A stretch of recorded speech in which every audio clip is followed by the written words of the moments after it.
KTN खिलाफत news, खबरें आपकी, नज़रिया हमारा। आदाब नाजरीन, इस वक्त मैं मौजूद हूँ उत्तर प्रदेश कांग्रेस कमेटी के कार्यालय में। हमारे साथ उत्तर प्रदेश कांग्रेस के प्रखर प्रवक्ता अशोक जी हैं। हम उनसे बात करेंगे बिहार के घटनाक्रम पर, जिस तरह से बिहार में चुनाव हुआ है और जो तमाम बातें निकल कर आई हैं, उन तमाम मुद्दों पर भी बात करेंगे। अशोक जी, आपने देखा कि बिहार में सुबह 6 बजे जब मतगणना शुरू हुई और 10:30 बजे तक पोस्टल बैलेट की मतगणना में आरजेडी को बढ़त दिखाई गई, लेकिन उसके बाद जैसे ईवीएम से काउंटिंग शुरू होती है और शाम तक कई घटनाक्रम हुए, उतार चढ़ाव भी हुआ, उसको लेकर आरजेडी ने 119 जो प्रत्याशी, जिसको इलेक्शन कमीशन ने जो सूची जारी की थी, उस सूची को भी दिखाया और ईसी से इसकी शिकायत भी की, लेकिन इलेक्शन कमीशन ने कहा कि तेजस्वी यादव झूठ बोल रहे हैं। क्या कुछ इसमें है?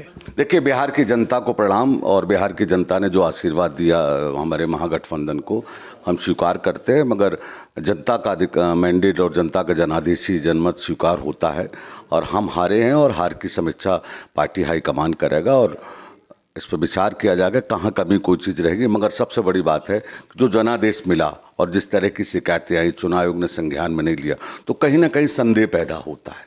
ये जांच का विषय है और निश्चित तौर पर हमने चुनाव आयोग को भेजा भी था पत्र उसी दिन, तो सर चुनाव आयोग को जांच करनी चाहिए। बाकी और मेहनत करने की ज़रूरत है और हम बिहार में दोबारा मेहनत करेंगे, जनता के बीच में जाएंगे, चाहे उत्तर प्रदेश हो या बिहार हो। आप देखिए, उत्तर प्रदेश में लगातार, उत्तर प्रदेश में जिस तरीके से 4.25 साल के योगी शासन में लूट, हत्याएं, बलात्कार, डकैती, अपहरण उद्योग बन गया है। लोग पलायन कर रहे हैं, लोगों को रोजगार नहीं है, किसानों की आंखों में आंसू हैं, नौजवानों की आंखों में आंसू हैं। चुनाव हार जीत लगी रहती है, मगर जनहित मुद्दों को लेकर कांग्रेस के प्रदेश अध्यक्ष पर 55 मुकदमे लगे हैं, 1000 कांग्रेस कार्यकर्ताओं को जेल भेजा गया है। जनहित मुद्दों को लेकर कांग्रेस, हम सत्ता के लिए नहीं, हम सेवा के लिए राजनीति कर रहे हैं। ऐसा कहा जा रहा है, राजनीति के गलियारों से ऐसी खबर आ रही है कि कांग्रेस को जो सीटें दी गई थी, जितनी सीटें दी गई थी, उस पर जो अपेक्षा की गई थी कि इतनी सीटें निकल पाएंगी, क्या वजह रही कि सीटें कम आने की? देखिए, कहीं ना कहीं समीक्षा का विषय है और इसमें जितनी सीटें दी गई हम समीक्षा करेंगे और कहाँ कमी रह गई है। हमारे कार्यकर्ताओं ने, हमारे संगठन ने, हमारे शीर्ष नेतृत्व ने मेहनत की, राहुल जी ने मेहनत की, मगर जनता का जनादेश होता है। हार जीत चुनाव में लगा रहती है। मैंने पहले भी कहा और अभी भी कह रहा हूँ, हम सेवा के लिए हैं। पार्टी लगातार जनहित मुद्दों को लेकर आंदोलन करती रहे। एक सवाल और, ऐसा कहा जा रहा है कि सत्ता का जो जिस तरह से दुरुपयोग हुआ और सरकारी मशीनरी का जो इस्तेमाल किया गया, और ये भी कहा गया कि नीतीश कुमार का आवास चुनाव आयोग का घर बन गया। निश्चित तौर पर हम लगातार चुनाव में कहते आ रहे थे, मगर जिस तरीके सरकारी मशीनरी का दुरुपयोग एनडीए गवर्नमेंट ने किया, उस सर्वविदित जनता देख रही है और जनता ही फैसला करेगी। ज़्यादा दिन की सरकार नहीं है। आज नीतीश शपथ ले लें, उसके बाद मुझे लगता है कि आपसी में खींचतान जो भारतीय जनता पार्टी और जेडीयू में होगी, वो देश के सामने होगी। एक सवाल और, यूपी में उपचुनाव हुए 7 सीटों पर 6 सीटें भारतीय जनता पार्टी के खाते में गई और 1 सीट समाजवादी पार्टी को रही।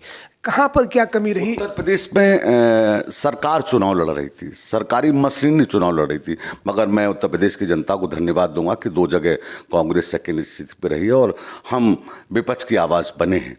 और मैंने पहले भी कहा कि भारतीय जनता पार्टी सरकारी मशीनरी का दुरुपयोग कर रही थी और समाजवादी पार्टी को और बहुजन समाज पार्टी को नकार दिया उत्तर प्रदेश की जनता ने। उपचुनाव को लेकर आगामी 2022 में क्या तैयारी है, क्या सबक मिलता है इस चुनाव से? नहीं, देखिए, उपचुनाव में हम पूरी ताकत से लड़े और जनता का जनादेश जो मिला वो स्वीकार है, मगर 2022 पे उपचुनाव में और आम चुनाव में बड़ा फर्क होता है। उत्तर प्रदेश की जनता बदलाव चाहती है और बदलाव की बयार भी होगी। हम अपनी तैयारी कर रहे हैं और 2022 में एक अच्छी सरकार, एक बेहतर सरकार कांग्रेस पार्टी देगी। Thank you. तो हमारे साथ अभी बात की कांग्रेस पार्टी के प्रखर प्रवक्ता अशोक जी ने, और उनका कहना है कि कांग्रेस अपने पूरे दमखम के साथ में आगामी 2022 के चुनाव में उतरेगी। यूपी में जो 7 सीटों पर चुनाव हुए, उसमें 2 सीटों पर वोट प्रतिशत बढ़ा है और बिहार को लेकर भी उन्होंने जो साफगोई से बात कही कि वहाँ पर भी पूरी मुस्तैदी से लड़े, हार जीत लगी रहती। फिलहाल देखने वाली ये बात होगी कि 2022 का चुनाव किस करवट जाएगा। फिलहाल के लिए इतना ही। देखते रहिए KTN खिलाफत।